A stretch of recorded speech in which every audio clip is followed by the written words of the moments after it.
ධම්මික. ඇයි? අපි ටික දවස් අපේ ගෙදර ඉන්නේ. ඒ මොකද මේ හදිස්සියේ?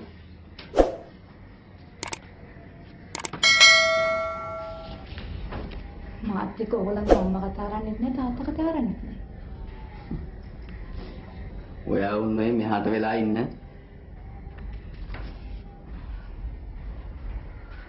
ලොකු පුතේ.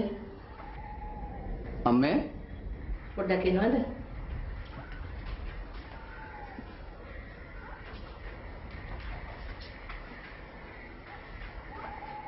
අයියන් පුතේ මාළි විමාන කරලා මම තමයි ඉතින් වැරදි වැඩ කරා. මම කියන්නේ පාපුතේ මල්ලි මේ වරකම කරලා නැහැ. අපි කොහමද මේ දන්නේ? එයා ඔය රස්තිය අධිකාරිය අලුත් එකෙක් වෙලා ඔය වැඩේ කළාද කියලා. අනිත් එක ඉතින් ඕනම හොඳ කෙනෙක් නරක වෙන්න මහා කාලයක් යන්නේ නැහැ. ඔය වගේම ආශ්‍රය කරා. අයියා මට කතා කළේ. අපි සත පහක්වත් නැහැ පුතේ. තාත්තා පෙන්ෂන් ගත්තාම දෙනකන් රුපියල් 500ක් ගන්න පුළුවන්ද?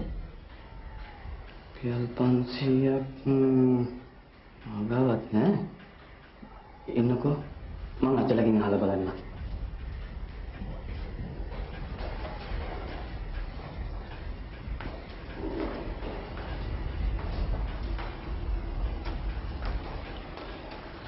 අර කෑමද? ඇහුවා. මොකද කිව්වේ? දැනුනේ ඇහුවේ.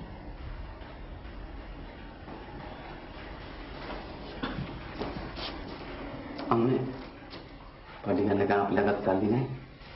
මෙතන රුපියල් 150ක් තියෙනවා. සෝම මොකද මේ පුතාට කරදර කරන්නේ? පඩි ගන්න කල් සල්ලි නැත්තම් පුතාව තියාගන්න. මම කොහොම හරි අතමාරුවක් කරගන්න.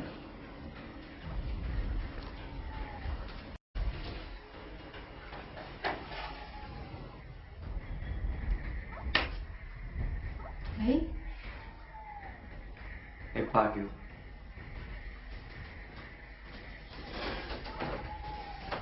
අපිට පුළුවන් ගන්න අපි දුන්නේ. නිකයිවල එපා කියලා දෙන්නේ අපි මුඩ ගහන්න වගේ. තනිස මගේ මුළු පඩියම හොර ගන්න. මට හදිස්සියට අම්මට දෙන්න 7-5ක් අතිල්ල ගන්න විදිහක් නෑ. මං උදුර ගත්තේ නෑ ධම්මික. ඇවිල්ලා බොරු කියන්නේ. ඉතුරු කරන්න ඕනේ. මිනිස්සු ඉතුරු කරනවා තමයි. ඒක අත්‍යවශ්‍යයි.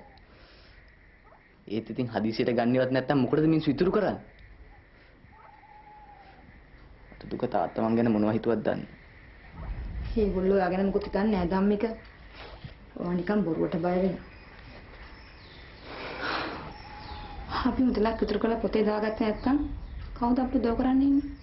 කවුරුත් නෑ. අන්න ඒක මතක තියාගන්න.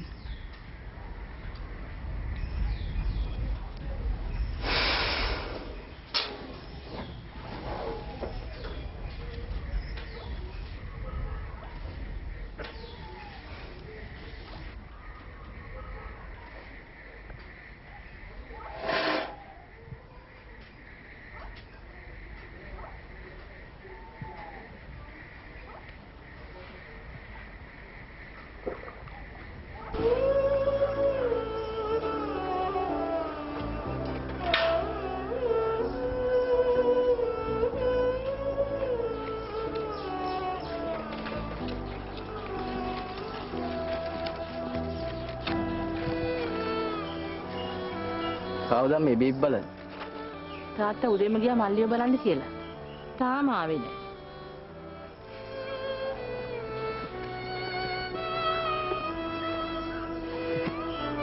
තාත්තා මොනවටද ගියාව බලන්න? නඩු දාට උසාවියට ගියා නම් ඉවරයිනේ.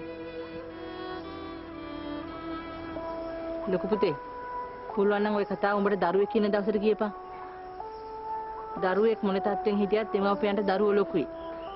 මට උඹත් එකයි උඹේ මල්ලිත් එකයි. මොනසර මොනවත් කරදරයක්වත් වුණාද මන්දා. මේ අම්මේ මේ අම්මගේ ඇතුළට ඇවිල්ලා ඉන්න. තාත්තා එනවා නම් ගෙදරට එනවනේ.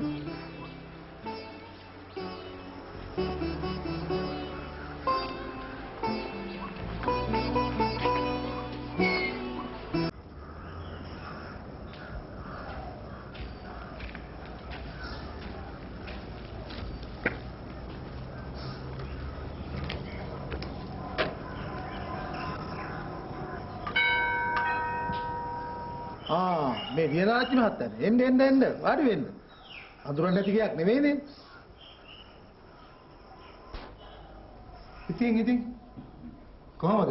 පෙන්ෂන් ගියාට පස්සේ ආවම මගේ හිතේ. ඉතින් කොහමද දැන් ජයද? මොන ජයද්ද මුදලානි? ඇයි විනාචි මහත්තයා? ඉස්සර වගේම තාමත් ප්‍රශ්නද? විනාචි මහත්තයා කිව්වේ මට ඉන්නේ දරුවෝ දෙන්නයි. ඒක දෙන්න රස්සාවට දැම්මම මගේ ප්‍රශ්න ඉවරයි කියලා. ඇයි මතකද? ඉස්සර ලියනාචි මහත්තයා හැම වෙලේම ඔය කතාව කියනවා. මට කොහොමද අමතක වෙන්නේ මුදලාලි? මොකෝ මම මැරලා ඉපදුනා අමතක වෙන්නේ? මහත්තයා හරි කලකිරීමකින් කතා කරන්නේ. මට පහුගිය දවස්වල පොඩි කරදරයක් වුණා මුදලාලි. මේ කමන්නේ. නොකියවට කමන්නේ. මම දන්නවනේ මිනිස්සුන්ට තියෙන කරදර. ඉතින් දිනාචි මහත්තයා අද ආවේ මගෙන් උදව්වක් බලාපොරොත්තු වෙන්නේ. මම තකහනියක් මාවේ මුදලාලි හම්බෙන්න කියලා. කීයක් විතරද? 15ක් විතර. 15000 කියන්නේ මහා විශාල කරදරයක් නේ. 15000කට මේක ලියා ගන්න පුළුවන් නම් ලොකු දෙයක්. මහත්තයාට බෑ කියන්න බෑනේ. මම දෙන්නම්. හැබැයි සැමියාටියක් උත්මහත් වෙනවා. සැමියා කියේ මුදලාලි? මහත්තයාට අපේ භාෂාවත් අමතක වෙලාද? හැබැයි 15ට බෑ. 100ට 20යි. කමක් නැහැ. මොනවද ඉතින් 100ට 20 මේ 25 වුණත් අවශ්‍යතාවයට ගන්න එපායි. මහත්තයාට හින්දායි මම දෙන්නේ. දන්නවනේ පෙන්ෂන් කාර්යයකට රජයේ බැංකුවෙන් වත් ණයක් දෙන්නේ නැහැනේ. ඒක නම් ඇත්ත තමයි.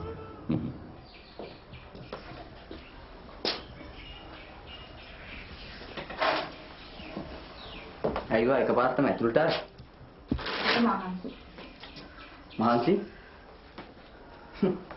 මහන්සි නෙමෙයි තියෙන උද්දච්චකම්. මම මොකද කරපු වැරද්ද? අතන අම්මා හිටියා. අඩු ගානේ අම්මත් එක්ක එක වචන කරේ කතා කරන් තිබුණා නේද? තියෙන කමර කඩාගෙන ආවේ. මම මොනා කතා කරන්නේ? කතා කරන්නේ? අඩු ගානේ අම්මගේ හිත හැදෙන්නේ මල්ලි ගැන එක වචනයක් කරුවාට කතා කරන්න තිබුණා.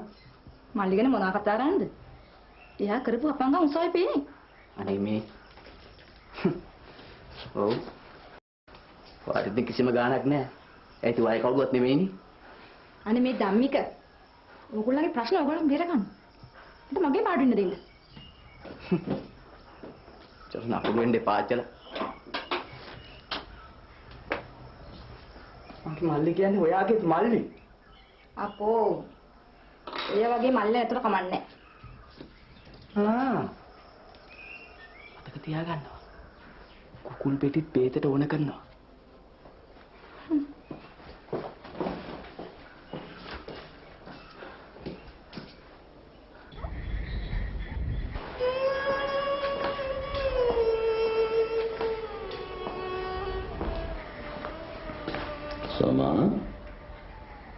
Soma. Ini ya.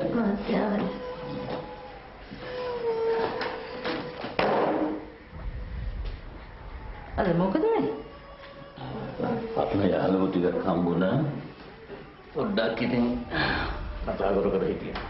පුතා බැලුවද? හිත දිහාට මාත් යන්න ඕනේ. ආවට එතන ඔය පැය 4-5ක් ගෙනියවුව හිතගෙන ඉන්න පුළුවන් නේ. යන්න ඕනේ. නෑ මට පුළුවන්. මම හිත යනවා.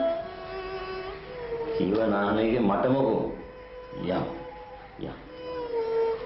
දහ මාසයක් කුසේ තියාගෙන ඉන්න පුළුවන් නම් පැය 3-4ක් ගිහිල්ලා ඔය පොල්ලව ඉඳලා බලලා ඉන්න බැරිද මට? යනවා. ඇඳුම් මාරු කරන්න.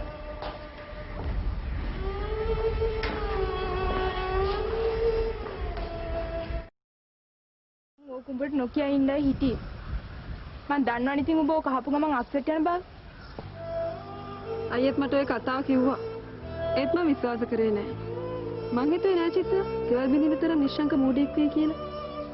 නිශංකලා ඒ වැඩේ කරේ නෑලු. කරපු මිනිස්සු කරයි කියනවද?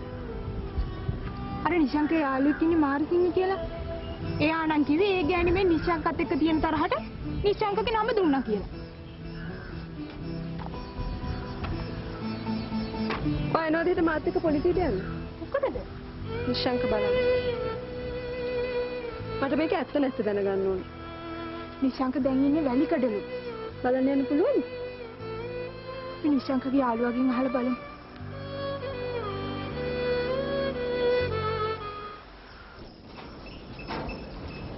ඊයක් විතර දඩ ගෑන් වෙයි දන්නේ නඩුවට නේද? යදයක් නෙමේ හැපයක් දෙන්න වෙයි කියලා තමයි ලෝය කිව්වේ. ඊයක් විතර ගෙවන්න වෙයිද? ඒක ඉතින් උසාවියේ තීන්දුව කරන ගානක් තමයි. 10000ක් 15000ක් සමහරට 20000ක් වෙන්නත් පුළුවන්. මගේ අම්මා. එච්චර කොහොමද හොයන්නේ? කොහොම හරි හොයාගන්න වෙනවා. නැත්නම් පුතා නිදහස් කරගන්න බැරි වෙනවා. මං ඒක කොහොම හරි හොයාගන්න.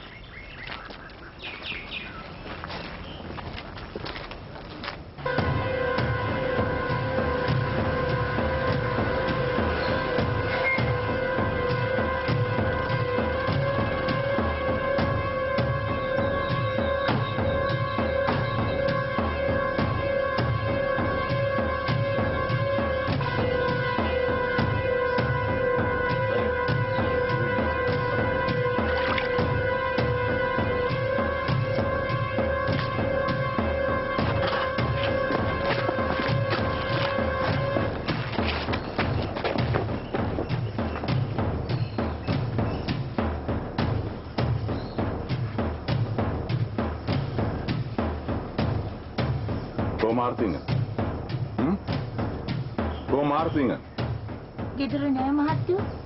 ඇයි මහත්තයෝ? මොකද පුතා මේ කඩුව අරගෙන මිනි මරන්න හදනවා කියන්නේ? අනේ නෑ මහත්තයෝ. ඒ මිනිස්සු තමයි ඔක්කොම එකතු වෙලා මයි පුතාට ගහලා තියෙන්නේ. එහෙම ගැව්වනම් අම්මට තිබුණේ පුතාවත් එක්ක පොලිසියට ඇවිල්ලා පැමිණිල්ලක් දාන්න. එහෙම නැතුව කවුද පුතාට මිනි මරන්න ලයිසන් දුන්නේ? මයි පුතා එහෙම නපුරු වැඩ කරන මිනිහෙක් නෙමෙයි මහත්තයෝ. පුතාට කියන්න මාත් එක්ක හැංගි මුත්තන් නටන්න ලෑස්ති වෙන්න එපා කියලා. තේරුණාද? හෙට 4:00 වෙනකොට පොලිසිය මාව හම්බෙන්න ඕන.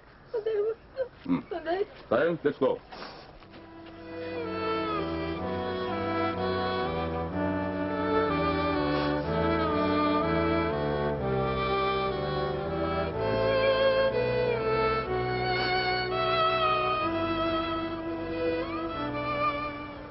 ඔවුනගේ හිට නඩුව. එත නිස්සංග නිදහසලා එයි. හැබැයි ඔයා නම් ඒ පැත්තේ ඉන්න එපා. නිස්සංග කැමති නැහැ ඔයා උසාවි ගාන රස්තියවද වෙනවට. එතකොට ඔය කියන ගේ ඔයගොල්ලෝ කැඩුවද නැද්ද? පිස්සුද ඔයාට? අපි කවද්ද ගෙවල් බින්දේ? එතකොට මේ ඔක්කොම මේ ගෑණි නිශ්ශංකත් එක්ක තියෙන තරහටද කළේ? නැතුව වෙන මොනවටද? දැන් ඔයා යන්න. නිස්සංග හිටානිද ඔයා බලන්නේ. දැන් ඔයාලා යන්නකෝ.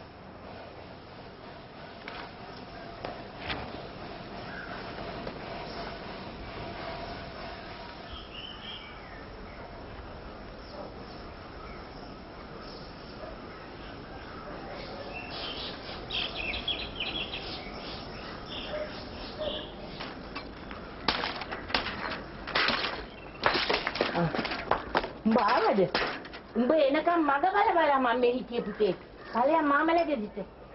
අයියේ පොලිසියෙන් ආව උඹ හොයාගෙන. පොලිසියෙන් ආව? ඔව්. මොනද අම්මගෙන් ආවේ? ඉදාල මිනිසුන්ට කන්දි දන්නනේ. ඒකට මිනිස්සු පොලිසියට ගිහින් කියලාද කොහෙද?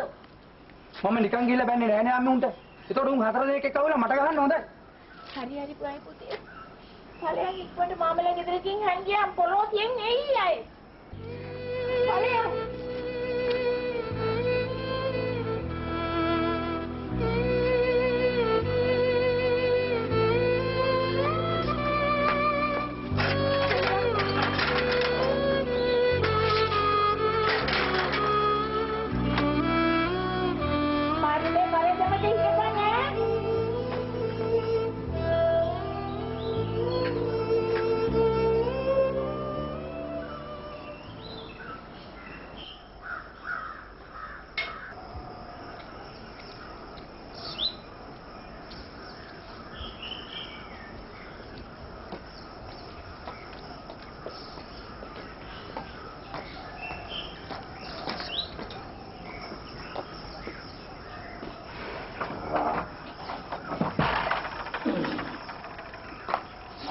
මොකද මේ? ගේ තුලින් ඉඳ ගන්නකෝ. හරි මහන්සි. විභායි. සෝමවට අනේ වතුර එකක් දෙන්න.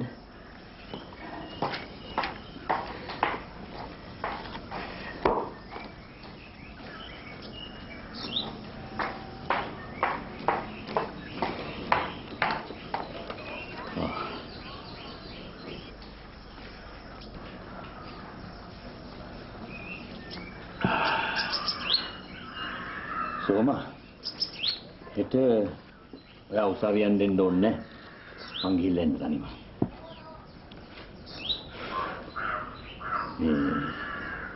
දැන් හදිස්සියේ අපමුදල් එහෙම හොයාගන්න උනොත් මට ඔයා දාලා එහෙම දුවන්න වෙනවා ඒකට තනියම ඉන්න බහර නෑනේ මං ගිහිල්ලා එන්න කොහොමද ටික නෑ මාත් එනවා කින්ද හොය ඉන්නකෝ මං කියන්නේ හොඳටම රස්තිය දෙන්න ඕනේ නෑනේ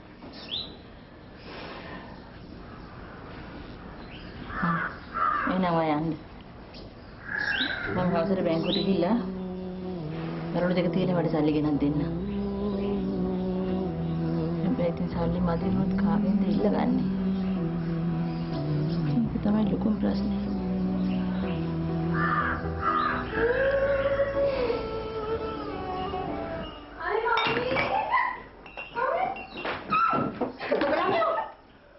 මබි එක්ක මේකව හදාගන්න එහෙම නැත්නම් මේකව මට හදාගන්න ඉඩ දෙන්න. මාව දැන් ඉතින් නෑ දෙන්න කියන්නේ මම්මි. මේ රංග ඔයයි නෝන නංගි හදන්න. එදා දැඩි චුවර පේරන්ට්ස් ඉන්නවා කියලා හදන්න. මමිලට තේරෙන්නේ නෑ මමි. මේකේ කවදාද අර ගෙවල් බින්දර හොරත් එක පැනලා ගියේ දාත. මමිලට තේරෙන්නේ. මනේ මම්මි. මොකද කවුරු උනේ? මොකද උනේ නෑ මම්මි. අර මුරුවේ මම හරුණා කරන්නේ.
අපේ මහත්තයන් කියන්නේ 10 15 ඕනේ මේ කියලා ඇත්ත තියන්නේ.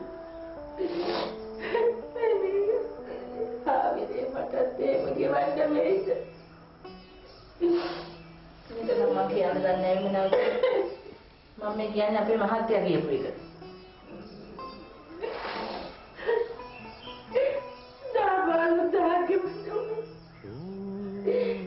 මං කොහෙන්ද හොයන්නේ ආමිනේ?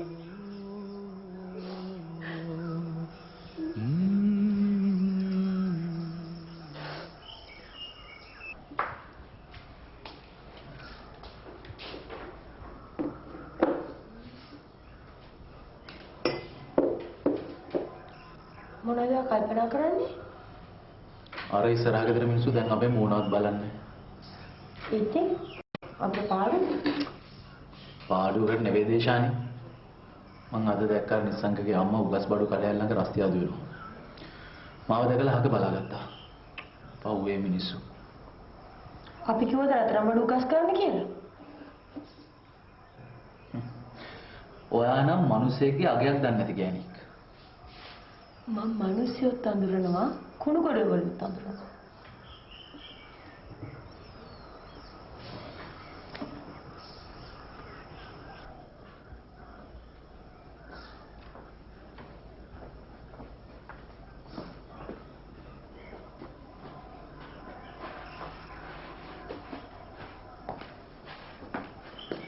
අද නේද නඩුව තියනයි කියලා කිව්වේ? තාත්තලා තාම ආවේ නැද්ද? නෑ.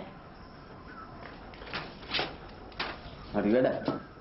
අම්මා හරියට මුණ හරවන්නේ හරියට අපි කරපු දෙයක් වගේ. මම මොකටද කාටවත් මුණ හරවන්නේ? මෙන්න මේ ඉන්න ධම්මික අම්මලාට කොච්චරක් හුඟක් අහනවද? අපෝ කරපුවා තියාගෙන තැනක තු මේ ඉන්නේ මම. ඒක නේද ධම්මික මම ඔයාලට කියන්නේ. අපි කොහෙන්ද යන්නේ කාමරයක අරන් යමු. මොකද අපි මෙච්චර අම්මලාට බාධා වෙන්නේ? ඵලයල්ලා. ඉතින් ඵලයල්ලා. උඹලා හිටිය කියලා මෙතෙන්ට වැඩක් තියෙනවද? බැරි අමාරුට වතුර බාල්දියක්වත් ගෙනත් දෙන්නේ. කිව්වනම් අපි නොකර ඉන්නේ නැහැනේ. කියන්න උඹලා ගෙදර ඉන්නවද? උදේට මං තම්බලා දෙන්න බත් මුල අරගෙන එළියට බැස්සාම දෙන්න එක්කලා ගෙදර ඉන්නේ හවස. එයාවත් කාමරේටලා කුටු කුටු ගන්නවා මිසක් මොකෝ වැඩක් කරලා දෙනවද? අම්මේ අම්මලා කියන්නේ අපි රස්සාවට නොගින් ගෙදර ඉන්න කියලාද? අපෝ නෑ ඵලයල්ලා. රස්සාවට ඵලයල්ලා. ඒක නොගින් කොහොමද? මේ රස්සාවට ගිහිල්ලා තවම තුන් වෙල පිටි බහගන්නේ අපෙන්. රස්සාවට නොගියොත් කෑම විතරක් නෙවෙයි බේත් හේතුත් තරම් දෙන්න වෙන්නේ අපිට බයි.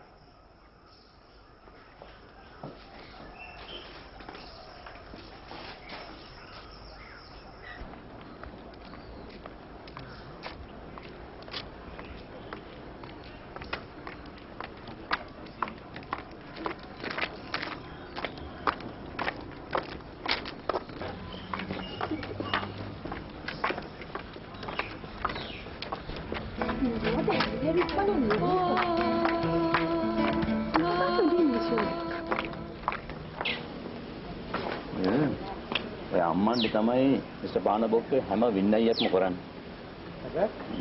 කොහොම අදම යෝගුව දැක්කේ? ඔය දුෂ්ට මිනිස්සු ගැන කොච්චර කතා කරත් එච්චරම තමයි. දෙයියෝ කියලා කෙනෙකුත් උඩ ඉන්නවනේ එළිය නරකින්.